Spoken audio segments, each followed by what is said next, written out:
na na na na na na na na na na na na na na na na na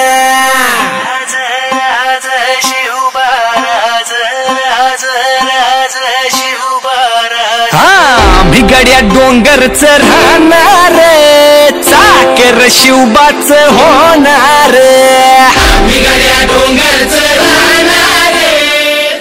hi guys, माझे नाव साहिल कोले। आजचे नवीन ब्लॉगमध्ये स्वागत आहे। नवीन blog म्हणजे आता आपण चालू रायगडावर चाललो मित्र सगळं। आता रात्रीचं वाजलं 3 वाजलं, आता आपण जाऊया रायगडावर।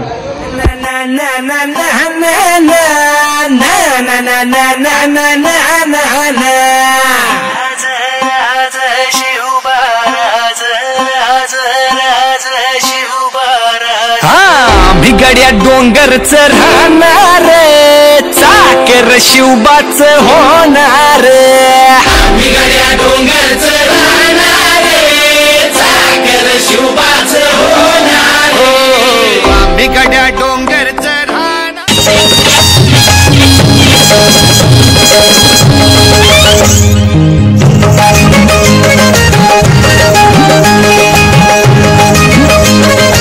मित्रांनो, आता आपण आलो म्हणजे रायगड आलो बघा। इथं रायगड आहे। आता तुम्हाला दाखवतो थोडं टाइम पण रायगडच्या पायऱ्या किती आहेत त्या।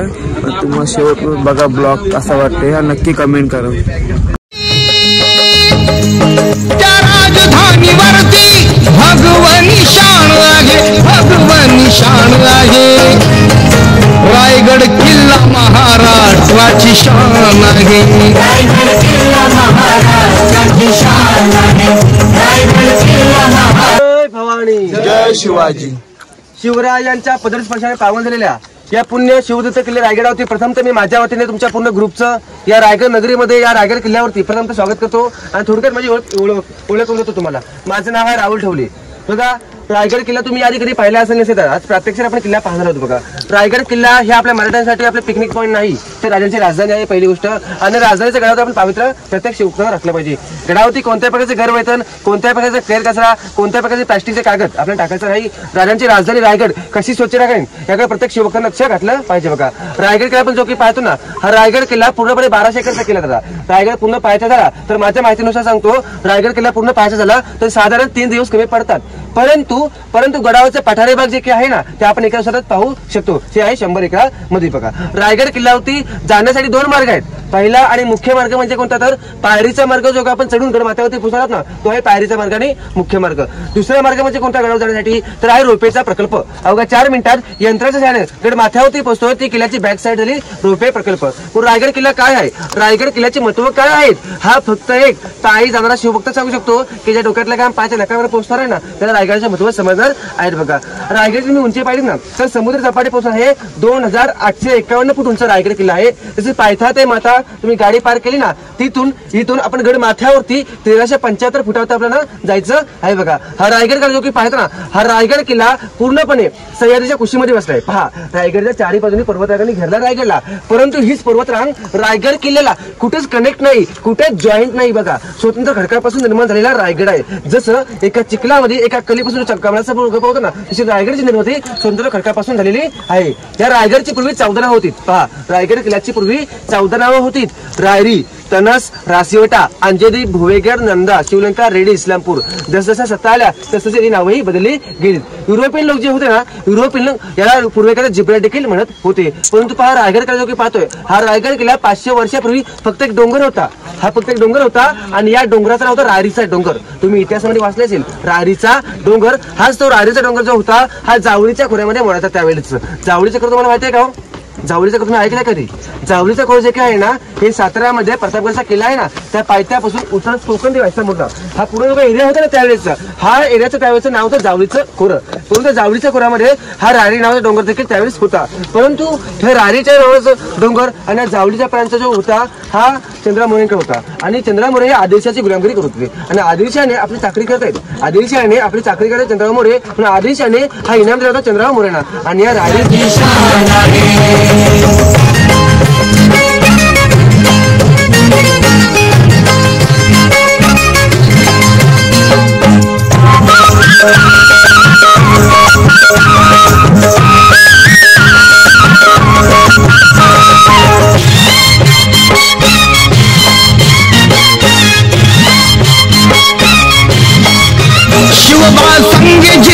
नेते मावळे लढले, लढता लढता धारा तिरछी बघा ते पडले. शिवबा संगे जिद्दी नेते मावळे लढले, लढता लढता धारा तिरछी बघा ते पडले. या मर्द मराठ्याची, या मर्द मराठ्याची म्हणून ताजे शिवाजी महाराज की रायगड किल्ला महाराष्ट्राची शान आहे. रायगड किल्ला महाराष्ट्राची शान आहे. रायगड किल्ला महाराष्ट्राची शान आहे.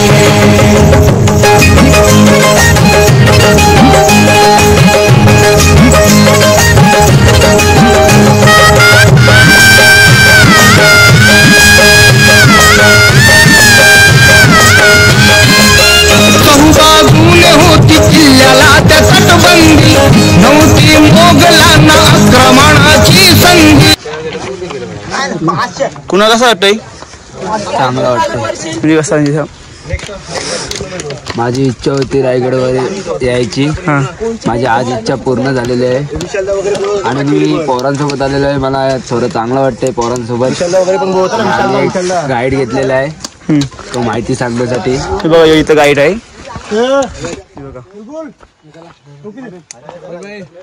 जय जय भवानी, जय शिवाजी. बघा आता तुम्ही त्या ठिकाणी जात ना, तुमच्या पाठीमागे रस्ता पाहतात मी खाली, त्याच्या खाली 500 पायऱ्यावरून गेला तुम्हाला दरवाजा लागेल. त्या दरवाजाचं नाव नाणी दरवाजा, पूर्वीचा चेकपोस्ट. त्यावेळेस राजाने भेटण्यासाठी कोणी व्यापारी आले, कोणी सरदार मंडळी आले, मावले आले, तर घोड्यावरती बसून यायची. तर घोड्याची त्या माणसाची चौकशी व्हायची गेटवरती आणि होते सोडलं जायचं. पूर्वीचा चेकपोस्ट नाणी दरवाजा आपल्याला खाली पाहायला भेटेल. परंतु बघा आता तुम्ही ज्या ठिकाणी उभ्या आहेत ना, आपल्यासमोर तुम्हाला कोणता कडा पाहायला भेटतो का? आणि कड्यावरती एक लाईटचा पोल दिसतो का? लाईटच्या पोलाचा एक बुरुज बांधलाय बघा, कडात असणारे बुरुज बांधलाय. त्या बुरुजाला इतिहासात म्हटलं तर हिरकणीचा बुरुज. आता हिरकणीची कथा आणि कविता तुम्ही सर्व वाचून ऐकून नक्कीच माहिती असेल. मग रायगड होत्या तुम्ही हिरकणी बुरुजाच्या खाली आहात, तर गाईचं काम असं की हिरकणीची कथा कविता सांगणं. बघा हिरणाची गवळण होती त्यावेळेस, ती गवळण त्यावेळेस गडावरती जो दूध हिरकणीची गडावरती जायची. परंतु रायगडचा नियम होता असा की रायगडावरती सदरे समोर नगरखाना आहे आणि नगरखान्यावरती त्यावेळेस नगाडे चौकडे तुतारे वाजले जायची सायंकाळच्या वेळेस. आणि जर का एकदा सायंकाळच्या वेळेस नगाडे चौकडे वाजले की गडाचं मेन गेट महाद्वार बंद व्हायचा, असा नियम रायगडचा 400 पूर्वीचा होता. परंतु ती माता म्हणजे हिरकणी दुसऱ्या दिवशी गडावरती दूध पिण्यासाठी गेली. तो दिवस होता कोजागिरी पौर्णिमेचा. आता कोजागिरी निमित्त गडावरती होळीच्या मैदानावरती मतदारी केली होती. ते खेळ पाहता पाहता त्या मातेला हिराला उशीर झाला. नगरखान्यावरती सायंकाळच्या वेळेस नगाडे चौकडे तुतारे वाजले, गडाचं मेन गेट महाद्वार बंद झाला. ती माता गडावरून गेट जवळ पोहोचली, पण गेट बंद झालेला होता. पण गेटवरती जो पहारेकरी होते, चौकीदार होते, त्यांचं नाव होते सांगोची काटकर रत्नोजी गायकवाड. ती माता म्हणजे हिरकणी विनंती करते त्या पहारेकरांना, चौकीदारांना की सांगोची काटकर तुम्ही दरवाजा उघडा, मला घरी जाऊ दे, माझे त्यांना बाळ घरी आहे. खाली गुरुजी पाठवले शोधण्यासाठी, पण हिराचा काही शोध लागला नाही. अखेर राजे म्हटले त्या मातेला पण शोध घेऊ, त्या मातेला पण शोधू, परंतु तिथे त्यानं बाळ घरी असेल ना एकटं, त्याला आईची गरज असेल, त्या मातेची गरज असणार आहे. त्याला सदरेवरती घेऊन या तुम्ही. पण राजाने 4 मावले खाली पालखी घेऊन खाली गावात पाठवले. का तर हिराला सदरेवरती घेऊन आणण्यासाठी. आपले मावळे गेले पालखी घेऊन खाली घरच्या गावामध्ये. मावळे गेले तर मावळे पाहतात तर काय, हिराई माही नेमते नाही बाळाला खिलवत होती. हिरा घाबरली होती की गडाचा नियम आपण मोडलाय, गडाचा आपण नियम मोडलाय, दरवाजा बंद होता, तरी देखील आपण दुसऱ्या मार्गाने उतरलोय. महाराज नक्कीच काहीतरी आपल्याला शिक्षा देणार, शिक्षा करणार. हिरा भयभीत झाली होती, घाबरली होती. पण हिराला आणि त्या बाळाला आपल्या मावळ्याने पालखीमध्ये बसवलं आणि राजमार्गाने सदरेवरती महाराजांसमोर सादर केला. हिरा घाबरली होती, गडाचा आपण मोडला, महाराज नक्कीच काहीतरी शिक्षा देणार. हिरा म्हटले की महाराज मी माझ्या बाळासाठी उतरलोय. राजे म्हटले हिरा तू कोणत्या मार्गाने उतरलेस, कोणत्या दिशेने उतरलेस, मार्ग आम्हाला दाखव. हिरा येती हा मार्ग दाखवते. महाराज मी इथून खाली उतरलो. महाराज म्हटले हिरा जशी तू कडा खाली उतरली रात्री, तशी आता आपल्या डोळ्यासमोर उतर, पाहू द्या मग तू कशी उतर. हिरा म्हटले की महाराज रात्री मी उतरलो खरी गोष्ट आहे, परंतु रात्री फक्त माझ्या डोळ्यासमोर माझं ताणं बाळ दिसतो महाराज. आता मला खोल दरी दिसते राजे, आता मी उतरू शकत नाही. पण ती माता आपल्या महाराजांना म्हटली की महाराज आपला जो की रायगड आहे ना, हा रायगड बेलाग आणि बुलंद राहणार चहूबाजूने होती किल्ल्याला त्या तटबंदी, नव्हती मोगलांना आक्रमणाची संधी. किल्ल्याच्या वती भवती, किल्ल्याच्या वती भवती काटेरी रान आहे, काटेरी रान आहे. रायगड किल्ला महाराष्ट्राची शान आहे. रायगड किल्ला महाराष्ट्राची शान आहे. रायगड किल्ला महाराष्ट्राची शान आहे.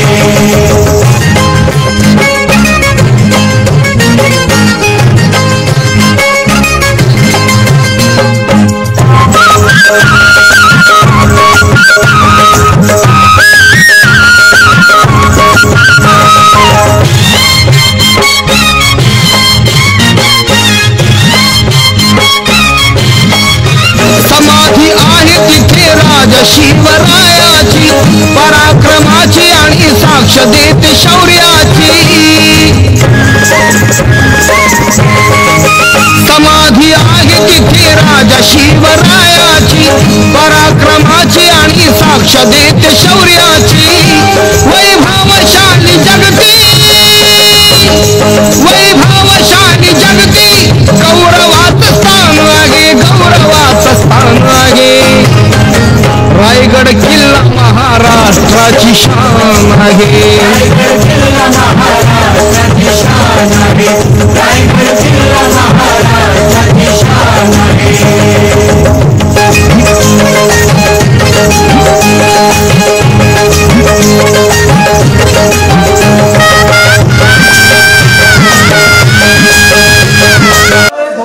जय शिवाजी. बघा आता आपण जवळपास किल्ल्याचा 80% भाग चढलेला आहोत 80% भाग चढून आता इथे पोहोचलो आपण इथे पोहोचून जेव्हा आपण दरवाजा पाहतो गेट पाहतो या दरवाजाला इतिहासाने म्हटलं गडाचा मुख्य दरवाजा महादरवाजा हा गडाचा मेन गेट हा दरवाजा जर त्यावेळेस बंद झाला तर गडावरती जाण्यासाठी तो खाली उतरण्यासाठी दुसरा कुठलाही पर्याय मार्ग नव्हता या गेटला इतिहासामध्ये गडाचा महादरवाजा असं म्हटलेलं आहे मुख्य दरवाजा परंतु गेटची तुम्ही रचना पाहता का ही रचना आहे नागमोडी गोमुखी आकाराची तुम्ही पाहिजे असेल तुम्ही खालून आलात त्यावेळेस तुम्ही गुरु दिसतील बरोबर दरवाजा दिसला नाही ज्यावेळेस तुम्ही समोर आलात त्यावेळेस दरवाजा दिसला मग याची रचना ही नागमोडी गोमुखी केलेली पाहायला मिळते आपल्याप्रमाणे नागमोडी आणि गोमुखी करण्याचे कारण काय ते कारण असं होतं की जर का त्यावेळेस समोरच्या डोंगरावर समोरच्या दिशेने जर एका शत्रूने हल्ला केला तर हल्ला हा समोरच्या बुलंद झाला पाहिजे आणि आपला दरवाजा शेवटी शाबूत राहिला पाहिजे या दृष्टीने याची रचना केली नागमोडी गोमुखी आकाराची आता आपण दोन बुरुज पाहता का समोर या बुरुजाला इतिहासावर नाव आहेत दोन जय विजय जय विजय का जय विजय कोण जय विजय विष्णुदेवाचे 2 द्वारपाल होते जय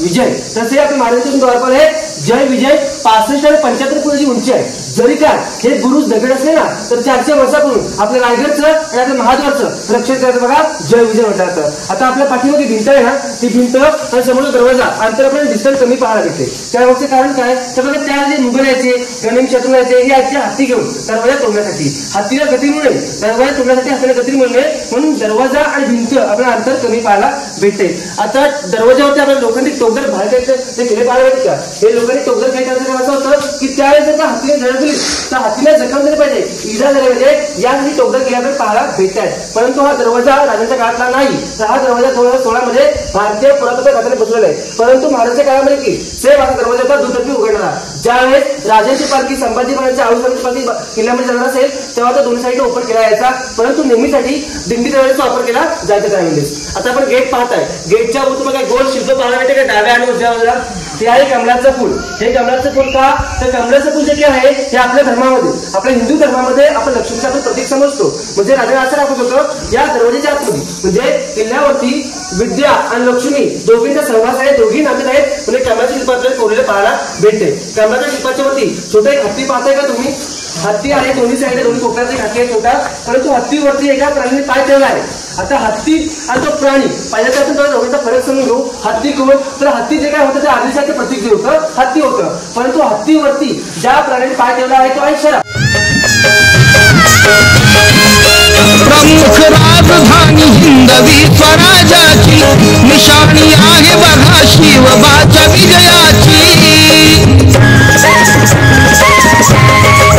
प्रमुख राजधानी हिंदवी स्वराज्याची निशाणी आहे बघा शिवबाच्या विजयाची म्हणून एकनाथा मुखी यशोगान आहे मुखी यशोगान आहे रायगड किल्ला महाराष्ट्राची शान आहे रायगड किल्ला महाराष्ट्राची शान आहे रायगड किल्ला महाराष्ट्राची शान आहे त्या राजधानीवरती भगवानी शान आहे भगवानी शान आहे छत्रपती शिवाजी महाराज की जय जय भवानी जय शिवाजी.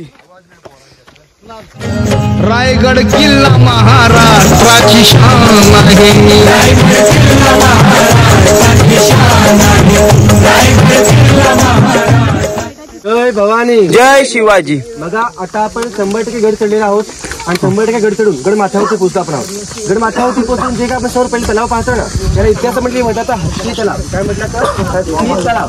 मग तुमच्या सर्वांच्या माझा प्रश्न पडला असेल की बाबा या तलावाचं नामकरण राजाने आपल्या हत्ती तलावाचं का केलं असेल बरं. याच्या मागचं कारण काय. सगळं राजांचा राज्याभिषेक रायगडावरती हा झाला 6 जून 1674ला. त्यावेळेस इंग्रजांचे वकील जे काय हेनरी ऑक्सन हे गडावरती महाराजांच्या अभिषेकाला आले होते.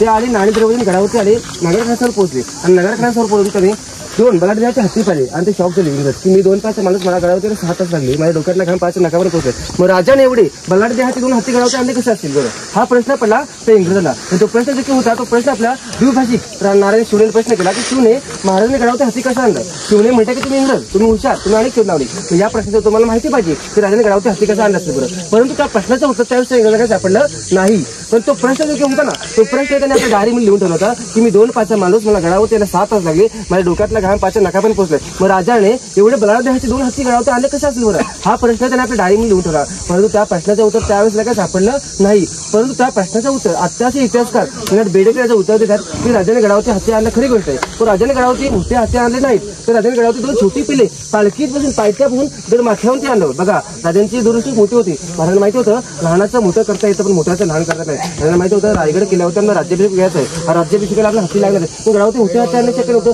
मग आधी 2 छोटी पिले पालखीत बसून गडावरती आणली त्यांचं पालन पोषण केलं लहानाची मोठी केली आणि तेच हत्ती वापरलं राज्याभिषेकाला. गडावरती हत्ती आणलं ही पिल्ले होती. पण हत्तीच्या वाढीसाठी महत्वाचं जे पाणी लागतं ना पिण्यासाठी पाणी डुबण्यासाठी आणि पोहण्यासाठी सुद्धा पाणीच लागतंय. मी तलाव बोललो मी इतिहासामध्ये ह्या तलावाला हत्ती तलाव असं म्हटलं जातं. हत्तीला पाणी पिण्यासाठी डुबण्यासाठी पोहण्यासाठी बांधलेले तलाव. तलावाची तुम्ही खोली पाहिली तर 40 फूट खोल आहे. हे तलाव विहिरीसारखे गोल पाहायला भेटणार नाही. आपल्या गावाकडच्या विहिरी गोल असतात ना त्या स्लोप मध्ये आहे जेणेकरून हत्तीला असं चढता यावं खाली उतरता यावं यासाठी याची रचना अशी केली असं जाणकारांचं मत आहे. हे हत्ती तलाव आहे. परंतु बघा आता आपल्या समोर जे काय टाकी पाहत आहे समोरची प्लास्टिकची त्या समोरच्या आडी ना त्याला अंबरखाना म्हणतात. अंबरखाना म्हणजे काय तर हत्तीचं संगोपन किंवा खाण्यापिणं जे काय केलं यायचं समोरच्या इमारतीमध्ये केलं यायचं हत्तीच्या पाण्याची व्यवस्था समोरच्या अंबरखान्याने केली जात असत आणि पाणी प्यायची व्यवस्था समोरच्या तलावाने केली होती. आता आपल्या पाठीमध्ये तुम्ही लोखंडी स्तंभ पाहिला असेल सर्वांनी दिसला सर्वांना. याच्या स्तंभामागची काही इतिहासकारांची मतं किंवा तज्ञांची मतं वेगवेगळी आहेत. पहिलं मत असं आहे की तो मलखांब असावा अशी काही लोक बोलतात तो मलखांब असावा. पण मलखांब हा लोखंडी नसतो हा लाकडी असतो आणि मलखांबला वरची काय नसते. दुसरं काय म्हणजे असं आहे की हे हत्ती तलाव आहे. हत्ती इथे पाणी प्यायचे डुबायचे पोहायचे पण मधल्या वेळेमध्ये तिथे हत्तीला बांधत जात असावं असं एक कारण आहे. आणि तिसरं आणि महत्वाचं म्हणजे असं आहे की त्यावेळेस रायगडावरती चोरी लबाडी गद्दारी करेल तो त्याला शासन शिक्षा म्हणून खरेदी किल्ल्याची फ्रंट साईड झालेला फ्रंट साईडला दोरखंडाने किंवा साखरदाने इथे त्याला बांधलं जायचं जेणेकरून जो कोण गडावरती व्यक्ती येईल त्याला पाहिल त्या समोरच्या व्यक्तीला पाहिजे आणि त्याच्या मनाला विचारेल की आपण देखील रायगडावरती चोरी लबाडी गद्दारी केली तर आपण देखील एक दुसऱ्या स्तंभाला बांधला जाऊ शकतो जेणेकरून चुकी तो अपराध करण्यासाठी जो भयभीतून किंवा घाबरेल. महाराज की जय. na na na na na na na na na na na na na na na na na na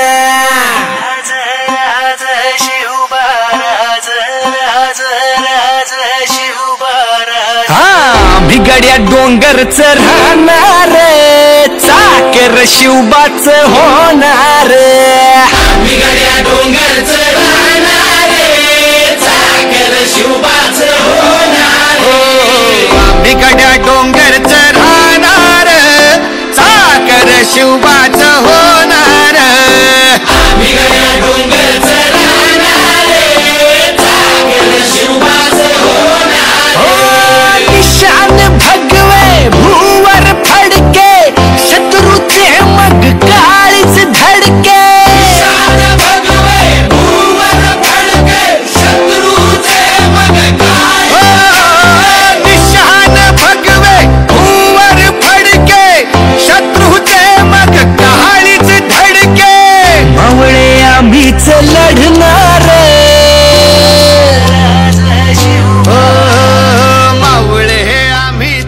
घेऊन आले होते गागा पंडित. परंतु महाराजांचा अभिषेक छत्रपती झाला जे काही त्यावेळेस ते उरलेले पाणी होते त्या उरलेले पाणी गागा भट्टाने हे तलावामध्ये विसर्जित केले. तेव्हापासून या तलावाला तीर्थ गंगासागराचं म्हटलं जातं. यावेळी थोडी कविता आहे. कविता अशी आहे की गंगा यमुना नर्मदा गंगा यमुना आणि नर्मदा यांच्या आल्या साऱ्या बहिणी आणले 7 नद्याचे 7 समुद्राचे पाणी जल हे झाले तीर्थांचे घर नाव त्याचे गंगासागर नाव त्याचे गंगासागर. तलावाची खोली पाहिलीच ना तुम्ही तर हे 35 फूट खोल आहे पूर्ण तलाव. पूर्ण एरियामध्ये पाहिजे तर 140 एरिया आहे. 400 वर्षापूर्वी आपले महाराज जर का रायगडावरती असतील ना तर आपले महाराज देखील ह्याच तलावातलं पाणी तीर्थ म्हणून पाणी प्यायचे. आणि आज 400 वर्षानंतर जे काही तुमच्या आमच्यासारखे शिवभक्त आपण गडावरती आहोत ना, हे शिवभक्त देखील गडावरती आल्यावरती ह्याच तलावातलं पाणी तीर्थ म्हणून पाणी पितो. तर बघा त्यावेळेस गडाच्या अति महत्वाचं ठिकाण कोणतं हो? राजवाडा, राणीवासा, मंत्र्यांचे वाडे असतील किंवा दरबार असेल तर गडाच्या अति महत्वाच्या ठिकाणी ह्या स्थळातून पाणी स्टोअर केलं जायचं. मग पाणी स्टोअर कोण करायचं तर त्यावेळेस गडावरती काम चुकार लोक होतील. काम चुकार लोकांना शिक्षा म्हणून कावडीने पाणी भरायचं आणि गडाच्या अति महत्वाच्या ठिकाणी स्टोअर करायचं शिक्षा म्हणून दिलं जायचं. हे गडाचं सर्वात मोठं आणि पवित्र तलाव हे तीर्थ गंगासागर तलाव. आता आपल्या पाठीमागे तुम्ही इमारत पाहताय का? या इमारतीला म्हणतात विजय स्तंभ. ही पूर्वी होती 5 मजल्याची, आता आपण 2 मजले पाहायला भेटतात. बघा जर का राजाने आपल्या त्यावेळेस एखादा गडकिल्ला सोडण्याने घेतला असेल, एखादी लढाई जिंकली असेल तर आपल्या लोकांना समजलं पाहिजे, तिला समजलं पाहिजे, गावाच्या लोकांना समजलं पाहिजे. महाराज त्यावेळेस त्याच्या 5व्या मजल्यावर जायचे आणि भगवा ध्वज फडकायचे. बघा भगवा ध्वज फडकला तर आजूबाजूच्या रेतेला गावापाड्याच्या लोकांना समजायचं की राजाने एखादा गडकिल्ला स्वर्गामध्ये घेतला असेल तर एखादी लढाई जिंकली असावी. विजयाचे प्रतीक विजयस्तंभ ह्या वास्तूचा चांगल्या प्रकारे उपयोग केला होता आपल्या महाराजांनी. आता पाठीमागे इमारत पाहता का? दिसते का? हे सप्तमंदिर आहेत. हे पूर्वी एकावर 7 मजलेच होते. आता आपले 3 मजले पाहायला भेटतात. पूर्वी राजांच्या राहण्या देखील होत्या. सायंकाळच्या वेळी सूर्योदय किंवा सूर्यास्त पाहण्यासाठी शिवबाच होणार.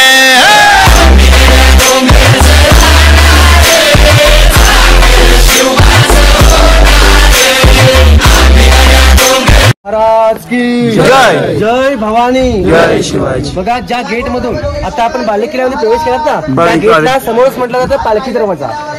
समोर तो गेट पाहतो हा मेना दरवाजा, परंतु पालखी दरवाजा आणि मेना दरवाजा. प्रथमतः आपण पालखी आणि मेनाचा फरक समजून घेऊ. पालखी म्हणजे काय तर आपले महाराज संभाजी महाराज पालखीमध्ये बसून बालेकिल्ल्यामध्ये यायची म्हणतो समोरचा पालखी दरवाजा.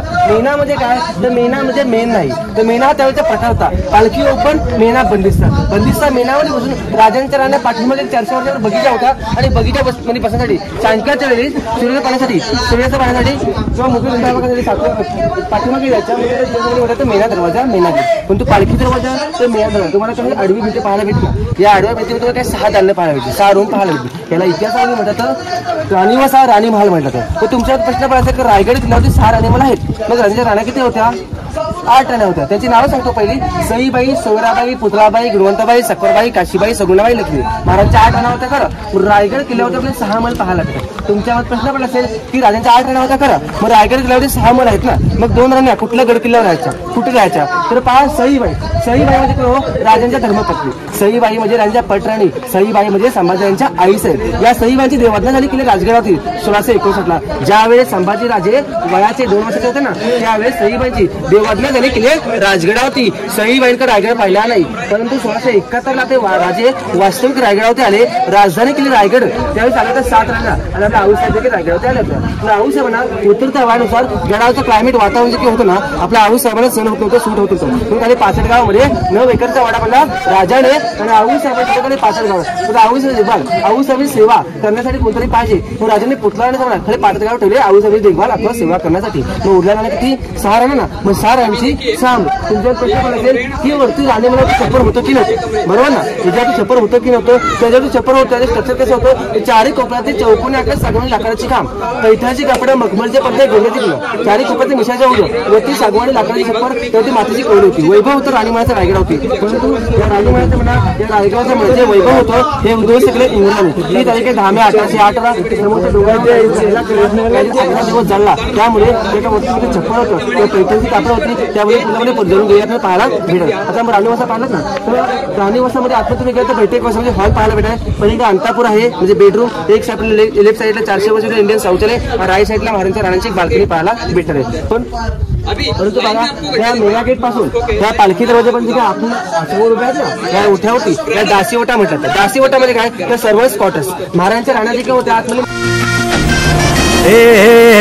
अंधार जुलमी होता पसरला समध्या गावा खेड्यात रे, सौराजाचा सुरव्या उगवला हे तत्काळी रात रे. वारच्या ये गाणी घोड्यावर बैसूनी खंडोबाच्या रूपानी आला माझा जेवर, सुरव्याच्या तेजानी निधड्या छातीनी दुश्मन गाडूनी आला माझा वाघ रे.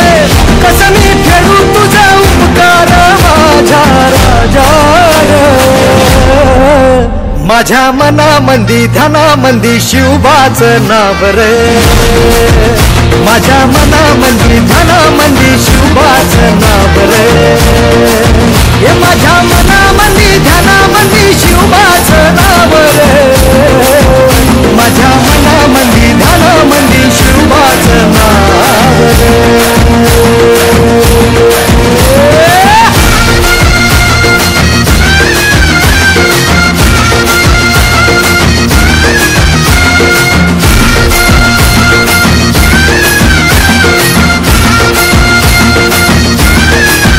महाराजांचं दरबार आणि या दरबारामध्ये त्यावेळेस 6,000 लोक असायचे. 6,000 लोकांनी हे दरबार पूर्णपणे भरलेलं असायचे. परंतु पहा आता जरी आपल्या 50 ते 100 लोकांसमोर बोलायचं झालं तर आपल्याला लाईटची तो माहिती गरज लागते. पण 400 वर्षापूर्वी लाईट नव्हती, माईक नव्हता, परंतु 6,000ची प्रजा दरबारामध्ये असायची. मग प्रजेसमोर बोलायचं कसं? प्रजेसमोर बोलायचं कसं? हा एक मोठा प्रश्न राजासमोर होता. राजाने दरबार बांधवली. हिरोजी हिंदुकांना सांगितलं, हिरोजी हे दरबार इको-सावंत सिस्टीम मानतात. इको-सावंत सिस्टीम म्हणजे दरबारातल्या कुठल्याही 40 कोपऱ्यामध्ये अथवा नगरकाच्या गेटवरती कोणी खुशबूस केली, हलू आवाजात बोलत आवाज हा राजेवर पोहोचला पाहिजे आणि राजे पण काय बोलले तर आवाज प्रजेपर्यंत पोहोचला पाहिजे. असं इको-सावंत सिस्टीम दरबार बांधला आणि हिरोजीने हे दरबार इको-सावंत सिस्टीम मानलं. आज 400 वर्षांतरी या दरबारामध्ये इको-सावंत सिस्टीम होती आणि 400 वर्षापूर्वी या दरबारामध्ये इको-सावंत सिस्टीम व्हायचे. आता आपल्यासमोर तुम्ही मेघडंबरी छत्र पाहते का? त्या मेघडंबरी छत्राच्या आतमध्ये का सिमेंट चौथरा पाहते का? त्या चौथरा जो की बनवलेला आहे तो 1926 साली बनवला. परंतु चौथऱ्याच्या आतमध्ये ते काय लोखंडी विंडो पाहता का तुम्ही? त्या विंडोच्या आतमध्ये दगड आहे. त्या दगडावरती महाराजांच्या त्यावेळेचं 32 मणाचं सोन्याचं सिंहासन होतं. एक मन म्हणजे 40 किलोचं असतं. असं 1280 किलोचं 32 मणाचं रत्न जडित सुवर्ण सिंहासन या ठिकाणी या चौथऱ्यावरती होतं. परंतु 3 नोव्हेंबर 1689 औरंगजेबाला साथ झाला. मराठी मातीसाठी रामरूपी अवतरणा झाली रे, माझ्या मनामंदी ध्यानामंदी शिवबाचं नाव रे, माझ्या मनामंदी ध्यानामंदी शिवबाचं नाव रे, हे माझ्या मनामंदी ध्यानामंदी शिवबाचं नाव रे, माझ्या मनामंदी ध्यानामंदी जय भवानी. बघा आता आपण रायगडाच्या अतिशय महत्वाच्या आणि पावित्र्याच्या ठिकाणी आहोत, ते म्हणजे महाराजांच्या आता राजवाड्यामध्ये.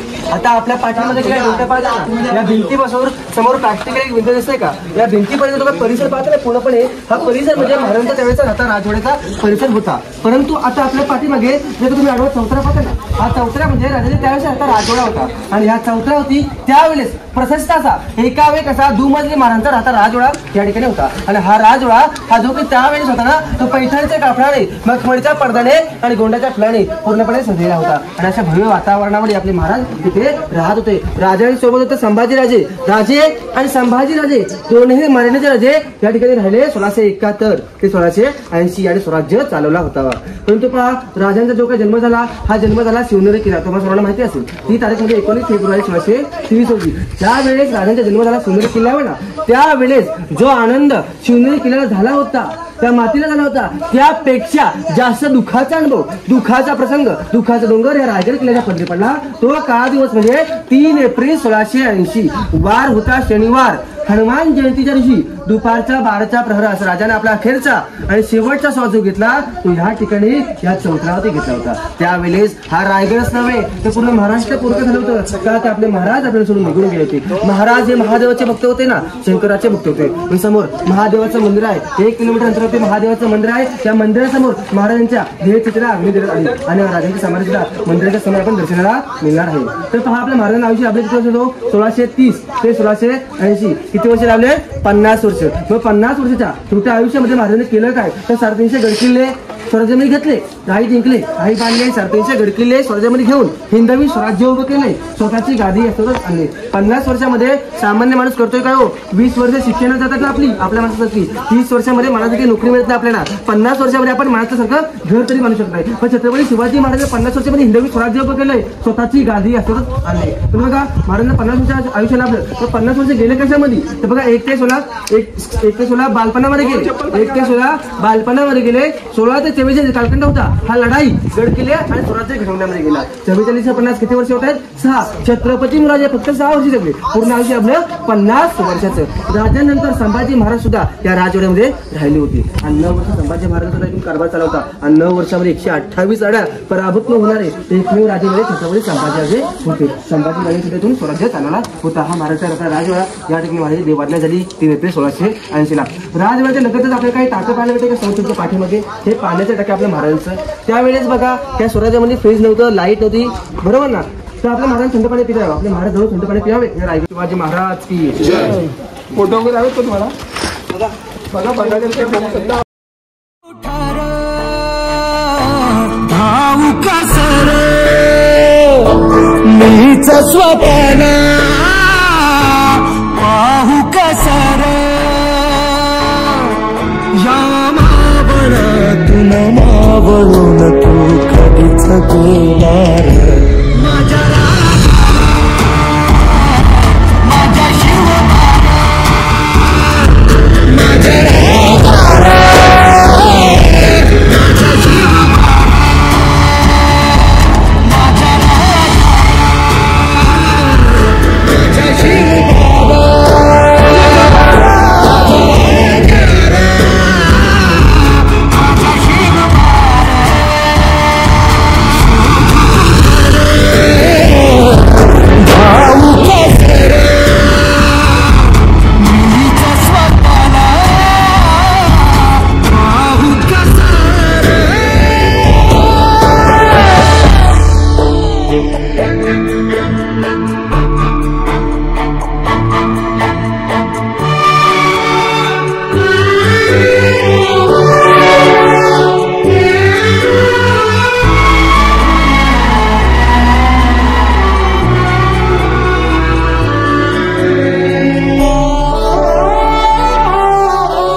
श्वास है गहाण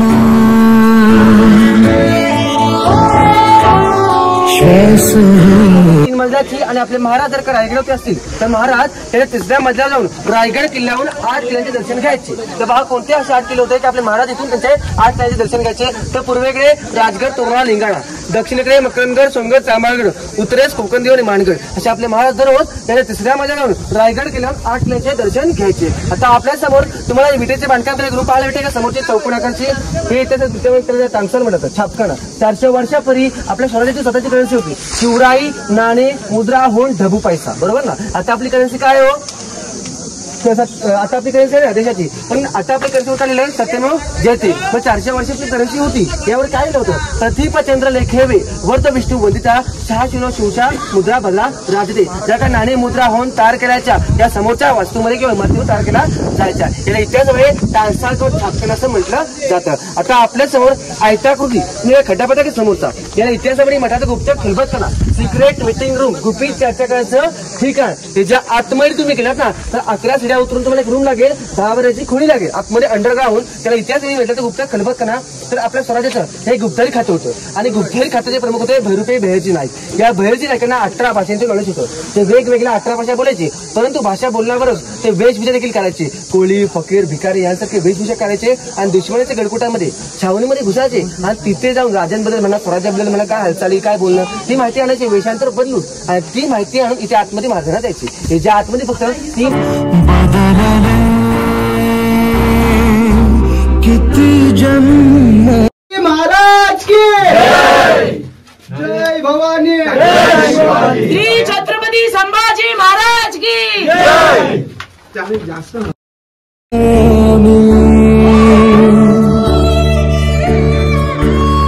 पायाची वाहन हो दे रे एकदा तरी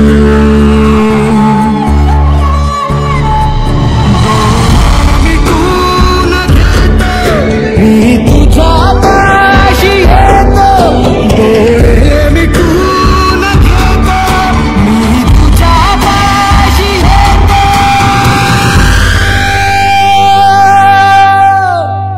अरे चाकर शिवबाच होणार, मी गड्या डोंगरच राहणार.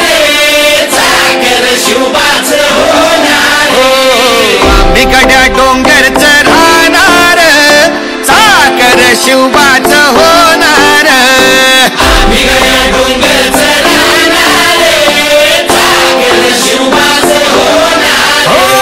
निशान भगवे भूवर फडके शत्रूचे मग काळीच धडके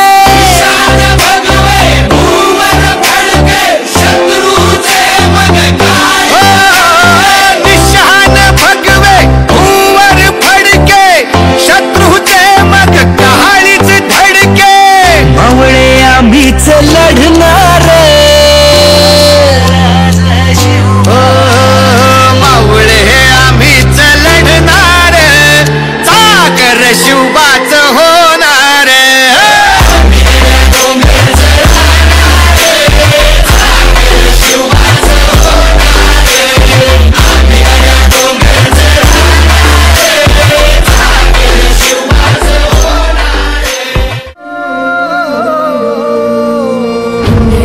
जंभ पर बाण बसु अम्ब पर रावण सदंभ पर रघुकुल राज है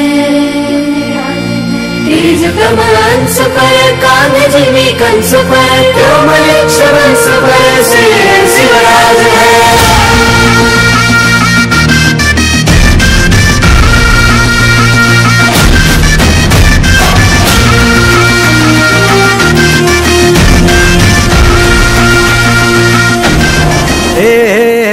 अंधार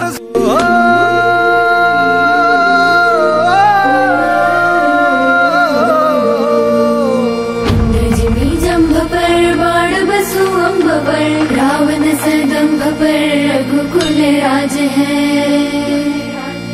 तेज प्रमांस पर कान जीवी कंस पर कोमलेक्ष वंश पर श्री शिवराज है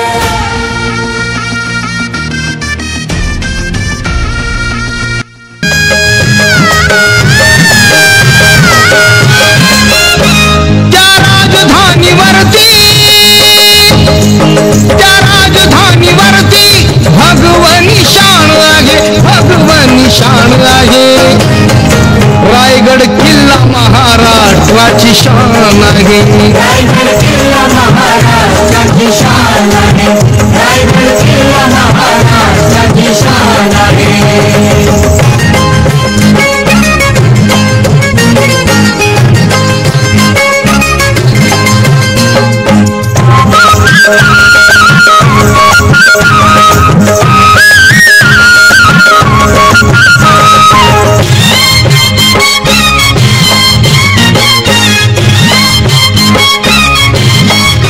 शिवबा संगे जिद्दीने ते मावळ